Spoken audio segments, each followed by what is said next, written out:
Hello and welcome back to episode 4 of the 3HamsterBoys podcast. We have been going through what we've been calling the hero's journey, essentially, of basically our top threes. We were talking about our top 3 protagonists, top 3 villains. Last week we talked about our top 3 mentors, and I think we had a really good conversation about it where we really had different characters and different kind of embodiments of what a mentor was, and I really enjoyed that. So kind of going in that sort of vein, but into a broader sense, today we're talking about comfort picks for movies specifically. So what movies can we always kind of sit down and watch? And I think we'll talk about in a second of what we determine as a comfort pick. Each time I feel like we have a different definition of like a hero, a villain, a mentor, and I think comfort will also have a...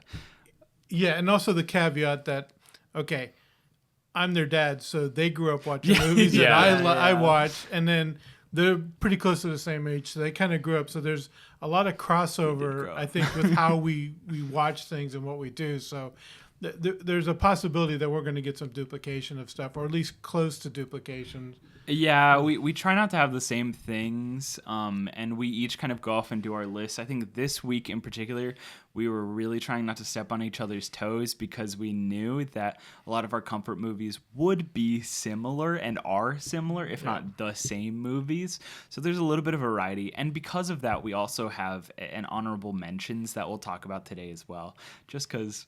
I feel like we all have like movies that we're like, we all watch this as a family. Yeah. Also, like 3 didn't feel like enough for some of them. And I will say the definition of comfort pick, I think, will change based on like our justification for each movie. Yeah, that's true. Right? Like it won't all be like, oh, these are all the same feeling of comfort. You know, it'll be like, this is a comfort for like, this is why it's comfortable for me and stuff. But... before we begin, let's get a little comfortable. Nick, what are we drinking? Alcohol. We are back to a more beer episode. It's not cocktails. There wasn't a like central liquor or spirit that we're doing it off of. We're back to a brewery, and this one is from Decipher, which is a local brewery that we went to. Yeah, we had never gone to this brewery per se. We saw it. The beers and stouts and ales looked really, really interesting. Just kind of like with Random Row, where we saw the sours is very interesting. Although we had been there before, this brewery just looked very different. And when we went there, we were kind of caught by surprise because it's like right in the middle of this very industrial. It's part industrial, part residential, because there's all these houses around it too. So it was. We did not know was there. We knew something else was there. Yeah, we didn't realize that the brewery was there. So This is one of the few ones where we're going to say we've never tasted this before. Yeah, we're all starting from like zero. Yeah. Similar to last episode where I was like, I made the cocktails and we're drinking them for the first time. None of us have really tried, and we chose like 3 odd or unique flavors for this. I think this is the smoked Hellas. Yep. I believe. I'm very excited. It smells crazy. So it's got So I know you can't smell this, but it's got this very, very woody smell to it, which is more closer to a whiskey or a bourbon or something like that. So, well, I think without further ado, let's take a drink. All right, here's to the burps. No. Veto denied. Oh. Very much a whiskey, a scotch. This is the peatiness of a scotch. It's so upfront when you taste it. Team, it kind of tastes like smoked bacon. A little bit. Yes. You definitely have like that essence of like when you're breathing it. Mm-hmm. So it's like remarkably smoky. Like I can definitely. So when you drink scotch, there's this concept of peatiness, like you're tasting the ash, and this has that essence in it. So it's almost, I think the beer flavor is very subdued. Yeah. You get the smoke, you get a little bit of back end beer, and then you get the carbonation. The Hellas itself is like very clean. It's like it is very clean. There's no like aftertaste. There's no like other like really strong like grain flavors. It's just like a very clean beer with this like very heavy smoke overtone on And it. I agree with you. As it clears out, you get the sweetness of like a smoked bacon that kind of keeps lingering on the top of your When was the last time you had that? Yeah. As a vegetarian, it's been 40 years. So I am going on what I smell. He's just guessing. Well, I mean, as growing up as a child, I had bacon, but I have not had bacon in 40 years. Yeah. So, Long time, yeah. All right. I think this is interesting. A really fun start. Yeah, I'm not sure how much I would like. I don't know. I guess I would sit down and drink this, but I don't think this would be like a on the rotation kind of thing. Like I think this is a fun once in a while. Yeah. So this is more my style because I like whiskeys, I like scotches.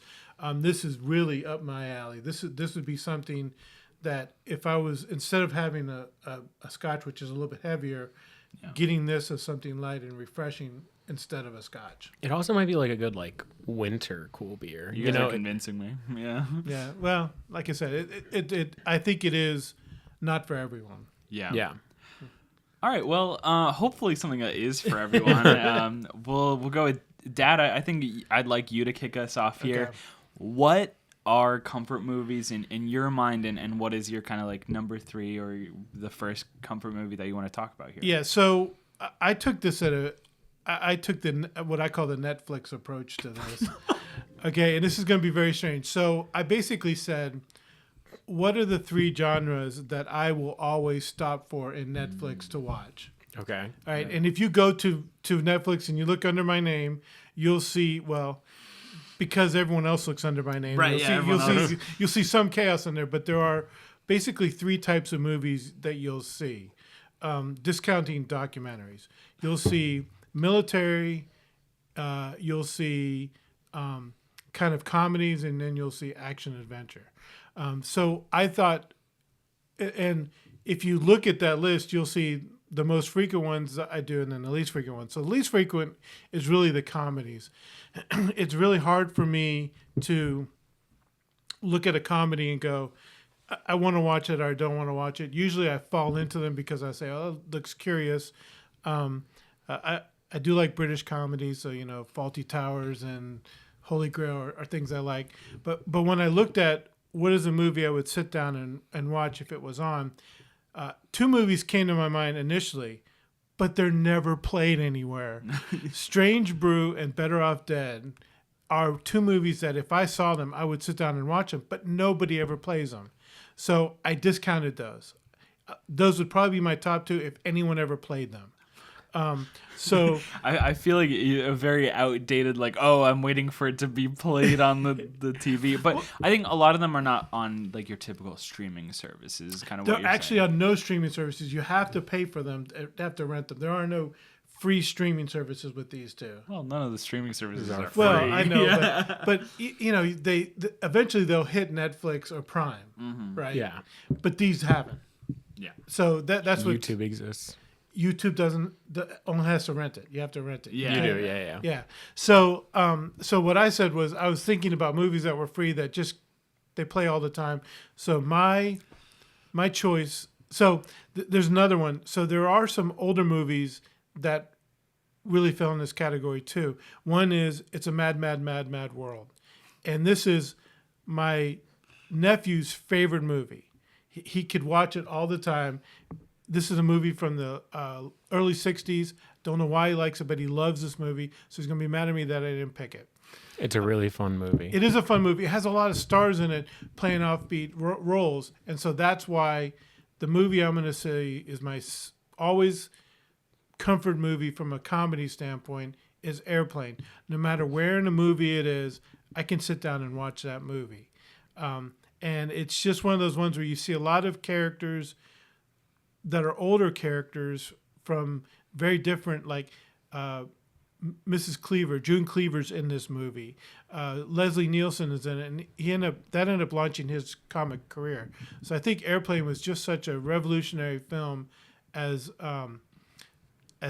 just a good fun time to watch, and a lot of very serious actors from the 50s and 60s were playing these very comedic roles, which made it even fun to watch. So that's my comfort movie for that genre. Yeah.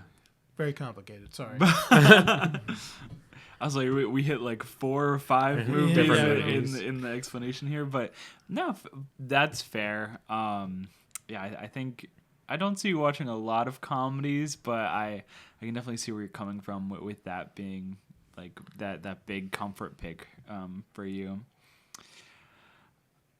Yeah. Would you like to go? Sure. I'll go next.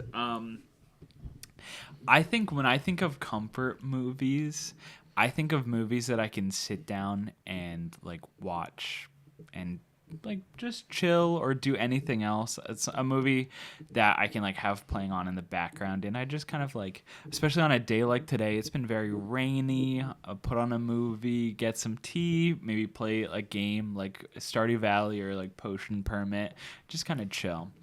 And so for me, kind of in that genre is like kind of movies that I know are not like great or they're a little dumb, and I love them anyways.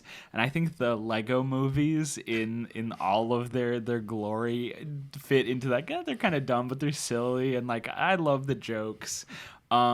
Specifically, like I love the Lego movie, but I think in this case, the Lego Ninjago movie is gonna fit into that because I don't know. I didn't really watch the show. I don't really know a lot about the Ninjago lore, but it's just a silly, dumb movie that I can put on in the background, and just like listen to, laugh at the very like dumb, bad jokes, and it's great. And You're green. yeah, exactly, green. And I think that that's the fun movie that I don't need to be like having my full attention to. It's not a thinker, and that's what I really like about it, where I can just kind of have it playing in the background and it's just kind of very chill. I think when we were trying to like not step on any of our toes, or Yeah. like we're like making sure like, ooh, you know, like, hey, what are you doing? Like, are we gonna say the same thing? It's like that. None of the Lego movies came to my mind. You know, like I was No, like, wait, that's not true. But the Lego games did come to your yeah, mind. yeah. We'll talk about that in the future, I'm sure. But like, I think that's like one of the things. But when I think about it, I'm like, yeah, it's just those are just fun movies. Yeah. And I think that like that adds to the comfort a lot of the times. Because like, yeah, you're like, oh, you know, doing whatever, you know, if you're working or writing something or just like hanging out, you're like, oh, I can make snacks while the movie's still going, or like I can, you know, get up and whatever. Yeah, and I can like, walk away and Get a it'll be cup of fine. water and Yeah. come back. yeah, it's like you're not like, you don't feel as invested because like you just enjoy it for what it is. And I think like there's no like depth or nuance usually, and if there is, like you've usually like figured it out. You're like, I know the gimmick for this movie. Yeah. And you're like totally bought in, so you don't need to be like, ooh, what are they doing in this specific scene, or like how intrinsic is it getting, you know? And I think that's for like all these comfort movies, and I think I relate to it heavily. All right, Nick, what do we got here? So my first comfort movie is one that like I've just only recently gotten really familiar with, and I absolutely adore it. I've seen it twice, but they were on the same trip. I watched it to the place we were going on a plane, and then back after that trip, and that is Bullet Train, and that is such a fun movie. I think all the characters are so exciting. The 2022 Netflix movie With Brad Pitt. with Brad Pitt, Okay, yeah. And the twins. And the two brothers. Tangerine and Lemon, Yeah. yeah. Okay, yeah. like the fruit. Yeah. But like stuff like that, it's so character heavy, you know, like the story is nothing. It's all like heavy on like character, like motives. Like if you're like, okay, what's the story? It's like they are characters that, you know, get on a bullet train and they're all going after this one thing. Yep. And that's kind of it. Like there's like, and everything else is like character heavy. That's And like everyone else, it's like everyone's like going on their own like motives and purposes, and it's just like, And it's also hyperbolic action. You know, you would never, these are situations that would never occur. And the mistakes that occur and whatever, it's a lot like the Pink Panther where you just, yeah, it's like a lot of like ooh, good good. Yeah. How are we doing this? Yeah. What I was gonna say it's almost like a detective movie Yeah. too, in the fact that these characters are like interacting with each other, but they don't know that like that's the person that they should be like fighting right now in this moment. It is like a weird like whodunit like Yeah. feel Yeah. because you're like in closed space, but like the whodunit is like, are we friends Yeah. or like Yeah. or like should I be actively trying to kill you? Right now? Yeah. And no, I think it's so fun. I think you can just turn your brain off, and the way that all the characters interact, I think is just so fun. And yeah, I enjoy the heck out of it. It was funny because like we were just looking at this movie, and your mother and I were like, what is this movie? And we just sat down and watched it. At the end of it, we're like, well, that was just a fun movie to Yeah. watch. I think we all watched it separately. Yeah. I went over to a friend's house and we watched it at her place. You watched it on the airplane. Yeah. And you guys just like naturally found it Yeah. and watched it. It made my action adventure for some reason list, and so we just watched it. Makes it's sense. Action Yeah. adventure. All right, cool. Well, that's one down. Many more to go. Anymore. Not many more, but Honorable mentions. yeah. Okay. Oh, yeah. We'll be right back. We'll be right back after this break. Back. Back. All right, drink number 2. Nick, what do we have here? We are continuing with the weird and the odd.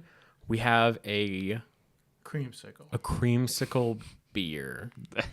Those words just don't feel like they go Well, together. it's actually a creamsicle Kolsch ale, Ale. which doesn't look like an ale at all. I'm letting you know, it smells weird. Yeah. It's like a creamsicle, but then you Have the maltiness of the beer. add the just very beer smell to it. I'm like kind of nervous to drink this actually. All right. Cheers. Good luck. Cheers. Good luck. We aren't that picky, but It's got a very citrusy smell. I don't think oh. Oh. Okay, wait. I actually like it more than it. I like the taste of it better than the smell of it. I'm gonna be honest. Can't. The more I smell, Yeah. it kind of smells like bile. Oh, Oh my gosh. it does have it has that kind of acidic kind of smell. Super acidic with like the weird stuff in Yeah. it. I was about to say, do you have a creamsicle drunk story that No, It's and bringing up bad I really memories. don't want one. It's very strange that creamsicle taste is the first flat taste you feel, Yes. That's so weird. and then you get the beer barley malty taste afterwards. Not your favorite. I'm not my. I can't imagine me drinking this. Basically, after this now. Yeah. No, you know what? I was hopeful that it would be something like a Rodler, where it's like the Weiss beer and the combination. lemon, but I don't think it has that at all in it. It kind of, I feel it in the back top of my mouth Yep. and like the back of my tongue, and then I feel like the ale in the tip of my tongue, and it just stays there. It's not getting off my tongue at all.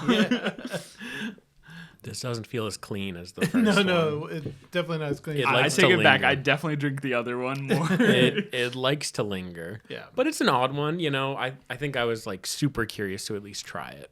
Yeah, I mean, I think that's why we picked this brewery is because we saw some really curious ones that we wanted to try. Yeah.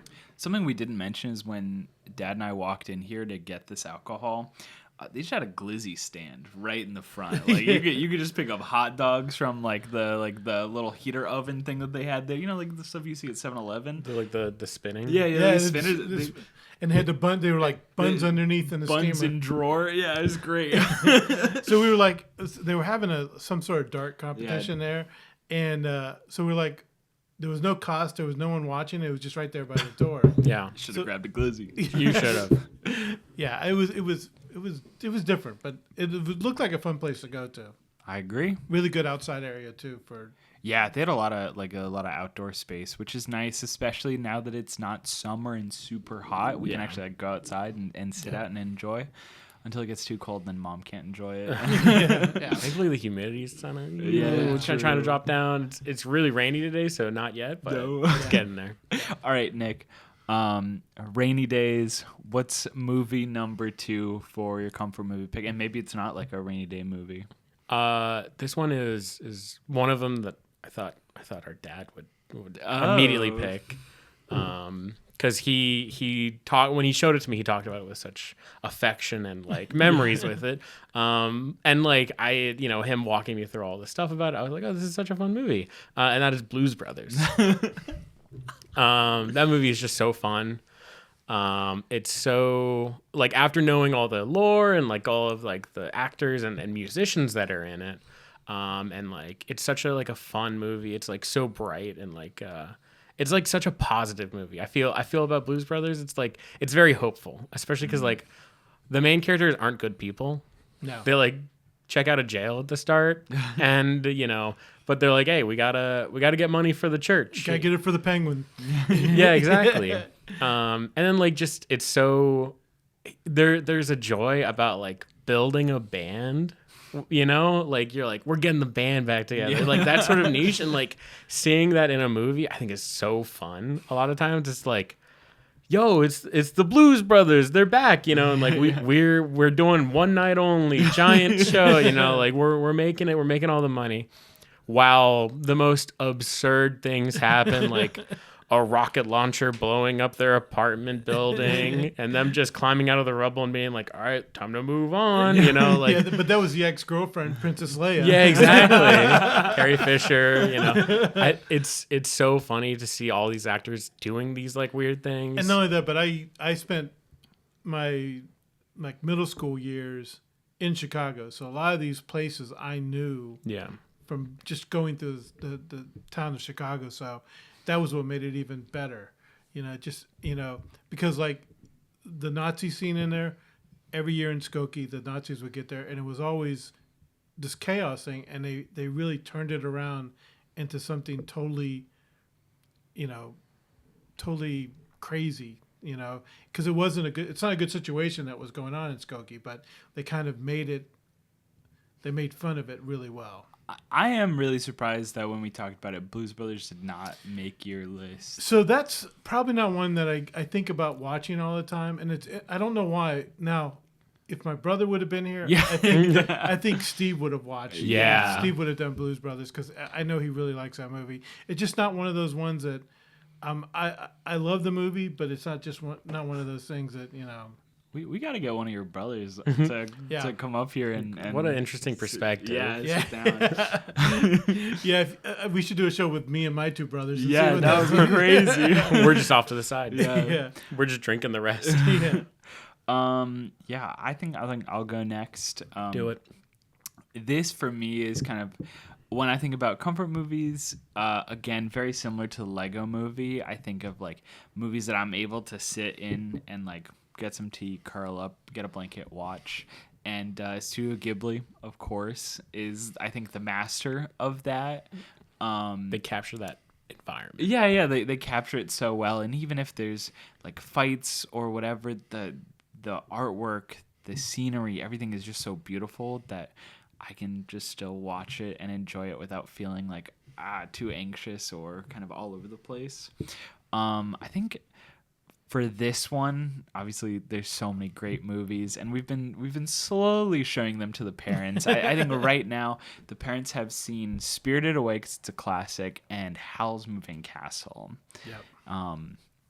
I think for this one I'm gonna say Princess Mononoke is my comfort I was pick. about to say, we haven't seen Mononoke We with haven't. them? No. It's also my favorite Studio Ghibli movie, so at some point we're definitely gonna watch it.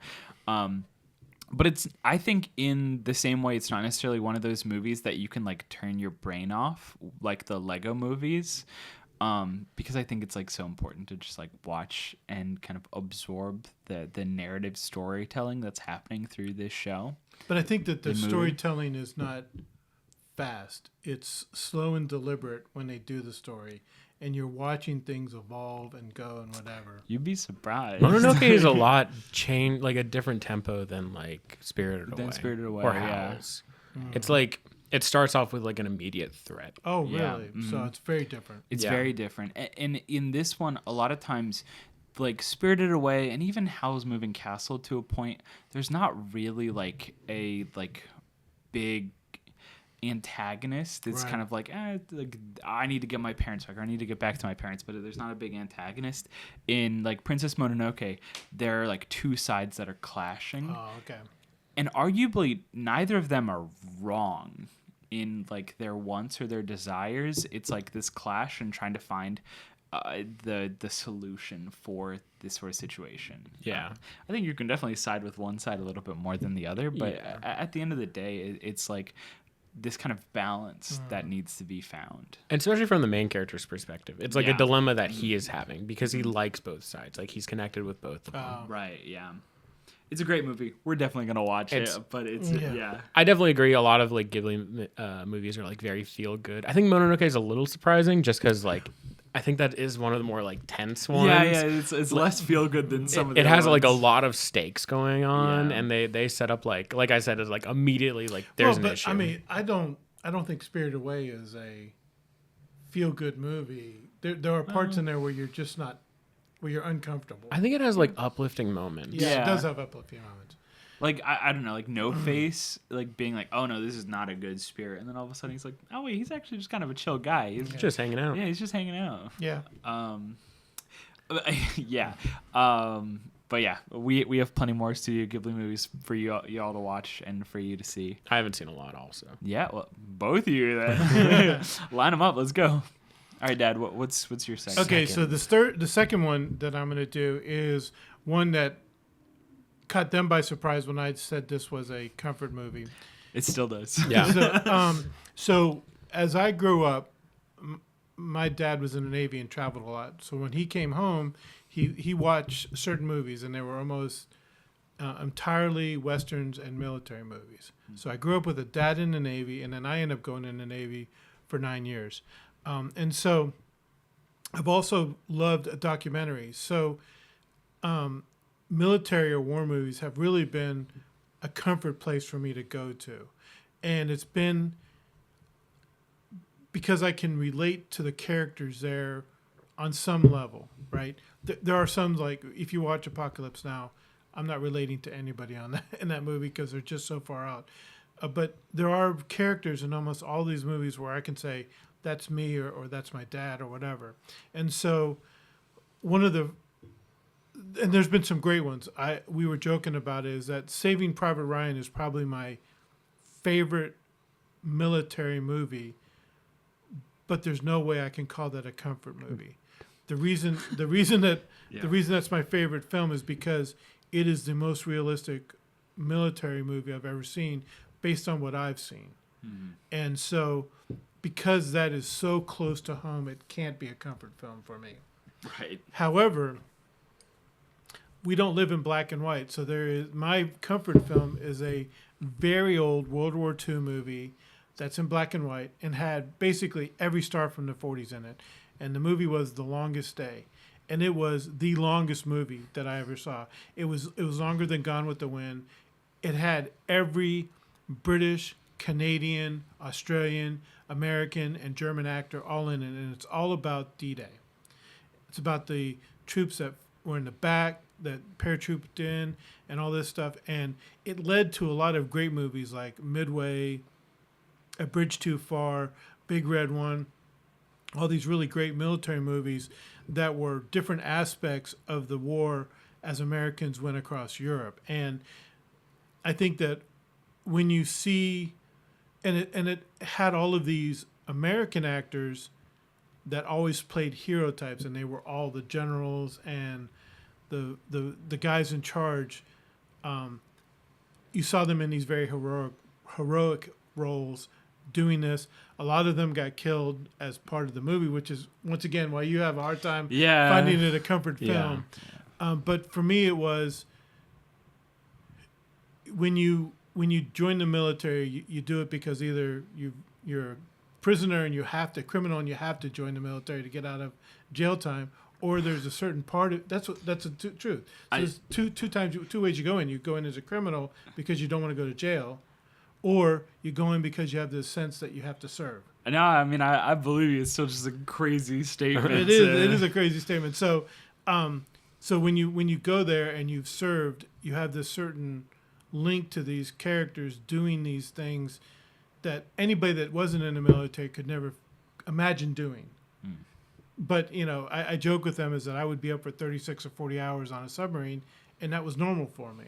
So you just know what these guys are doing. And so that relationship or that connection to these characters is what makes it a comfort film for me. And I can sit down there for hours and watch these military movies. Yeah. And there's all sorts of facets, because you have like the Navajo radio operators with Nick Cage was in it. That was really a great movie. Hacksaw Ridge, very different movie. And so I think that Red Tails, another different, really, really different movie. And I think that you can see such a great wide variety of movies, and all of them you see these characters coming forward and really being greater than they are, which is why I like watching them. And all the submarine movies. And all submarines. So like Hunt for Red October, the German version of Das Boot I've seen, which was fantastic. It just, all these movies, you have this connection to the characters of them. So I'm sorry, I'm being very, very serious right now, but I love just watching these and losing myself in these characters. Yeah, it's definitely a bit of a surprise when we were talking about it earlier, because I know you've mentioned like going to the theater with some of the people that you were serving with and like crying and like sobbing in the theater. And like for me, yeah, I think a little bit of crying is like sometimes, but like a lot of times when I think of like Disney movies and crying during Disney movies, those are like happy tears. Yeah. Like I'm not necessarily upset that a character is like. This is why Saving Private Ryan. I was working with a guy that was a medic that worked for Special Forces, and both of our wives did not want to go see Saving Private Ryan. Understandably, I wonder why. So both of us went there, and as we were going through it, so much of our past was brought forward, and in the end of it, I don't want to. I guess most people have already seen it. I think it's an old movie. It's past the rule. Yeah, it's past the rule. What's the rule? For me, it's like 15 years. Yeah, And roughly. it's been more. It's been way more than that. And so, in the end, when the young character morphs into the old character, yeah, and he goes, "Tell me I lived a good life," because both of us had seen people that we served with die. yeah. We'd seen them save people. We'd seen people get saved, and there's always this regret about surviving.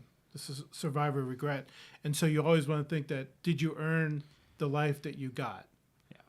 And so that's why we're bawling. That's why that can never be a comfort movie. Yeah.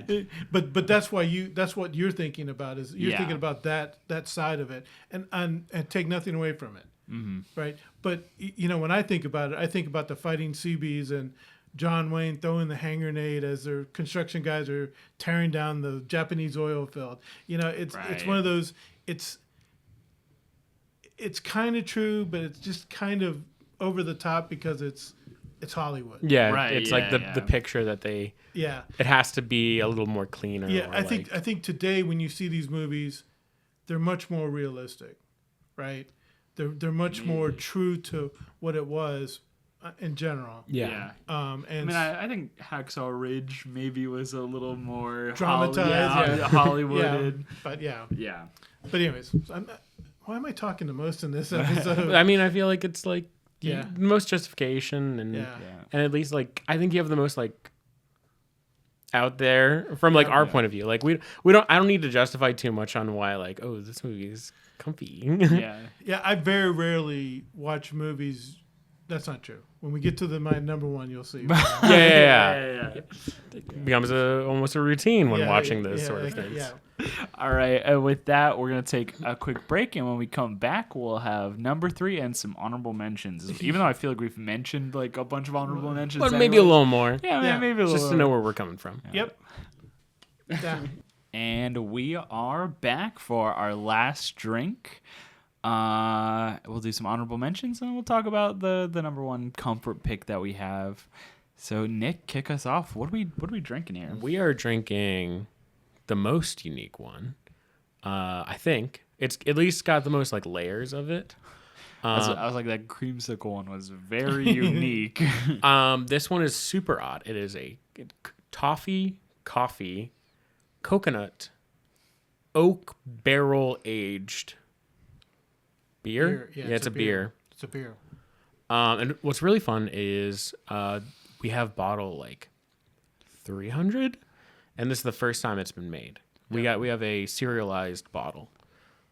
You just said a bunch of words that I know what the word individually means, but I don't know what this is going to taste like. So I think that when you think about the coffee, caramel, and coconut flavor, it means that the barrel's been burned on the inside, and based on that burning, has infused that flavor into the beer. Right. Because that's how you taste these whiskeys that have been aged for a long time in these barrels. So I think it should be very unique. It's gonna be odd. I hope I like it. Yeah, I hope I like it too. Although it's not $10 for a 12-pack. Yeah, this is a nice bottle. Smells kind of like toffee. It's almost like a stout. Ooh. But that sweetness that comes through at the end. I really like this, actually. This is good. You know what? The butterscotch is a lot more present than I thought it would be. You're like changing the flavors. Toffee, coffee, Well, Coconut. coconut. Well, see, butterscotch. Sorry, butterscotch and toffee is the same kind of flavor to me. Okay. But yeah, because think about a craft caramel. Yeah. Craft caramel. Yeah, no, I like this. This is good. It's kind of sweet. What did you say? A stout? It's like a stout. Mhm. They've turned this beer into like a much heavier, denser drink. Yeah. And it's smooth still like a stout. And you know what? It does not have the bitterness that a lot of dark ales have. No. Oh, Very cool. yum. I'm a fan. It is different, and I do like it. I like it a lot. It's definitely like a dessert. Yeah, I was just thinking, like, I would have this, like, after dinner or something. Yeah. Vanilla ice cream with. Oh, my Yeah. gosh. Well, now I want vanilla ice I mean, cream and you could drink probably little do bit of a this. pretty killer float with this. Oh, actually. my. All right, you guys are giving me bad ideas. This is not cheap. I don't know. It's still fun, though. Yeah. Yep. All right, here's my thought here. Dad, we're going to go from you, and we're just going to kind of rapid fire honorable mentions. So we're gonna do two each, and because I've said so many movies. I feel like you've already said Yeah, so I've said many. it. Yeah. Reach your limit. So the two that I said that were honorable mentions for me is Monty Python Holy Grail. We kind of talked about it. This is something that we brought the boys up with, and so they kind of seen it, and we cut out parts that were not appropriate for their age, and they saw it. That's true. But Holy Grail has always been one of those great movies that we can quote in all time. And then the next one is a horrible movie. It is Riddick, just because I've watched it so many times. Which one? The Riddick, All the middle of one. them. But I've watched.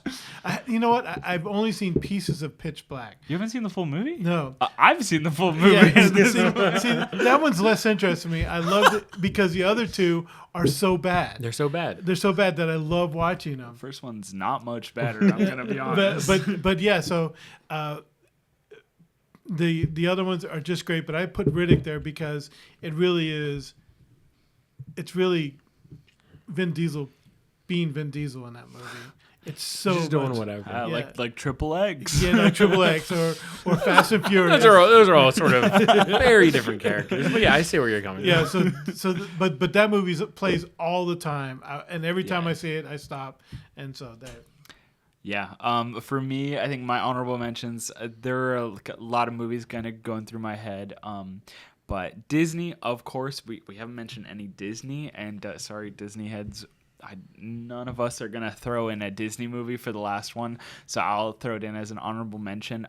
Tangled, a phenomenal movie with lots of banger songs in it. Nick and I were singing 2 different songs at dinner tonight from Tangled, but still really good. Also, like Moana as well, kind of fits in that Disney category. I've watched that movie so many times at this point. And then my other honorable mention is Hardcore Henry, just because I feel like I was a part of the journey of watching the Biting Elbows music videos into the whole like movie and production that came into it, and I was like following the behind the scenes little like snippets that people were releasing. They were like oh, dude, one of our Russian stunt guys got run over by a car, and he jumped up and was like totally cool.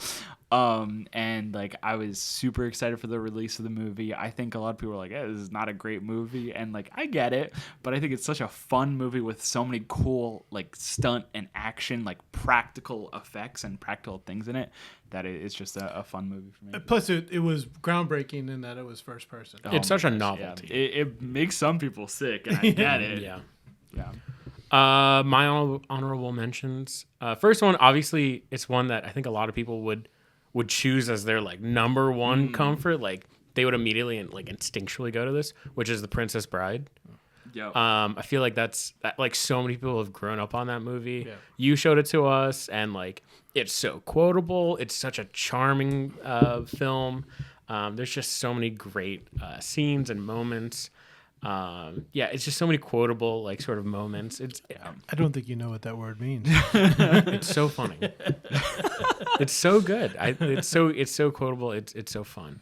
And then my other one is one that sort of like just came to me, which is Brother Bear, which I feel like it's like a very heartwarming. It's like very tragic in the beginning, but it's like one that you can like get invested in like easily. I feel I haven't seen it in so long. It's been a minute. Yeah, it has been a while. But like I feel like it's such a comforting movie, and like it has a great message, and I think animation was still pretty solid back then, and I think honestly that movie might have made me like just fall in love with the Northern Lights because like of how they always described it, and like every time you see it you're like, dang, those are kind of beautiful. And then the moose, the two mooses voiced by those two guys, Bob and Doug McKenzie from Strange Brew. yeah, exactly. Like it all You goes were ready for that. Rick Moranis and Dave Thomas. Those are the two guys' names. It all goes full circle. Wait, that is insane. I'm sorry, viewers, listeners at home, you may not know how much of a incredible feat of achievement we just witnessed here. Our father is terrible at names. The fact that he just listed off 2 sets of names here, crazy. Yeah, you know, it's funny because I don't know why I know those names. I think that makes it even better. Strange Brew is like one of my, I told you, it's one of my favorite movies. Yeah. Well, I think I'll kick it off here. We'll go to Nick, and then Dad, you'll finish Yep. us off because you started us here.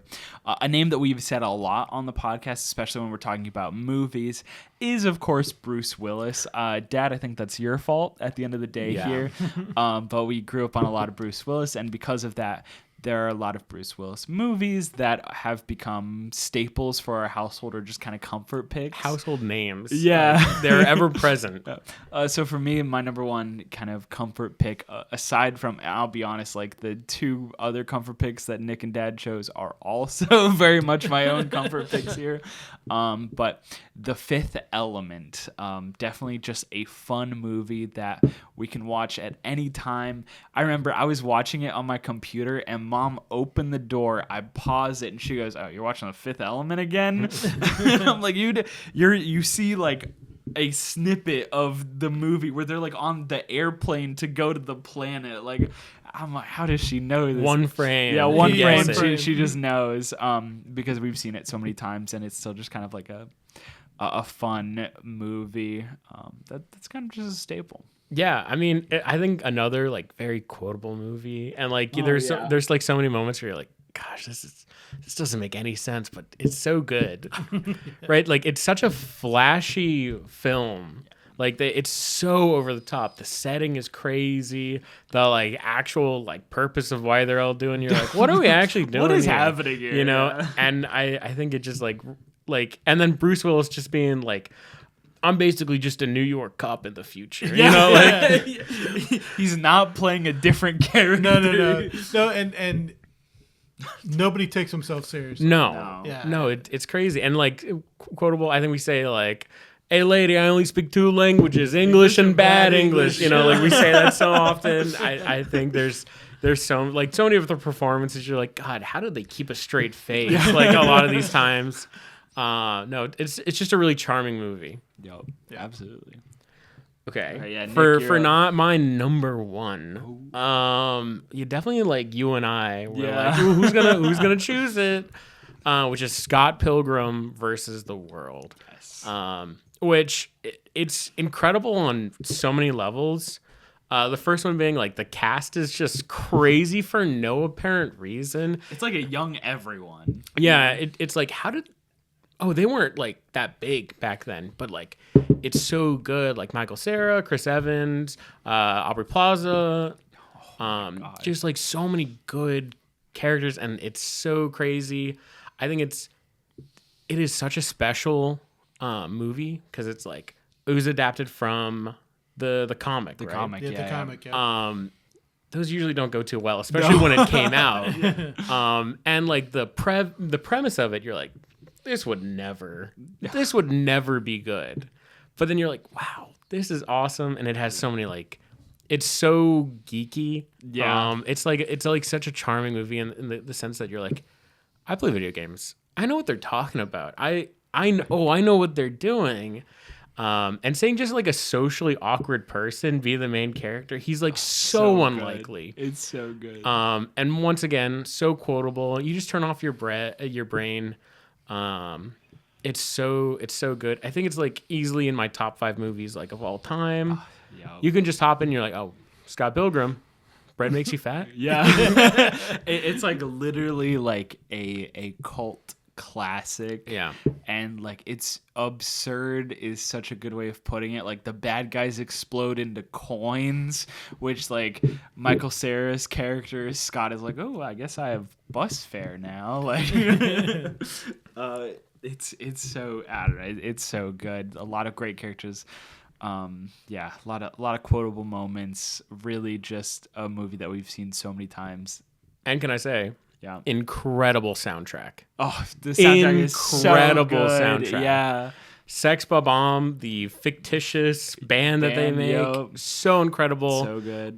Envy's band with Black Sheep. Oh my goodness. Yeah. It's musically, it's fantastic. Same with So good. that's how I feel about Blues Brothers. You Yeah. know, Yeah, like so yeah. like I was just about to say Blues Brothers and Scott Pilgrim vs. the World have a lot more similarities than I thought until you mentioned them, and now I'm thinking about how kind of thematically similar these like cult classic movies are for different generations. yeah. Well, I mean, almost all the cult classics have a music part to it, like Rocky Horror Picture Show. Yeah. Yeah, I mean, think about the music with that. Yeah. I think that all of these, because the reason they become cult classics is because they're not a standard approach to making a movie. I think so, yeah, And absolutely. memorable. Yeah. It's like The Life of Brian. Yep. And sort of like the bright side. Always look on the bright side. Like yeah. I feel like that song goes to Spamalot and like other versions Yeah. of the Monty Pythons. Yeah. Yeah. So, all right, I will finish this up. Bring it finish home. this off. And I hate to be the obvious choice here, To no one's surprise. One of us was gonna say, But everyone's support. but so my Everyone number at this one. table. So my number one genre is action adventure, and the one that I always think about is Die Hard. It's just the one that if that movie's on, I'm watching it. I'm probably saying the lines with everybody else around it because I've seen it so many times. Welcome to the party. But yeah, so it's one of those movies that really started a whole new approach to action adventure, where the hero is an unlikely hero, and he has humanity, and he does great things, and it's just fun to watch. Yeah. You know? And it was like Bruce Willis's like breakthrough movie as well, because before that he was like He was in a series called Moonlighting, yeah and Moonlighting was kind of a weird approach for him, and he had one movie that was a flop before that, and then he got this movie, and Yeah. it started down the road of 5 Die Hards. and once again like crazy good cast. Oh yeah, Right, like Alan Rickman as Oh. the villain Hans. Yeah, if you didn't mention it, I was gonna mention Yeah. it. Alan Rickman. Whew. There's also like behind the scenes of that movie is so fun to like learn about how like when they dropped Alan Rickman's character like shooting his reaction, they miscounted.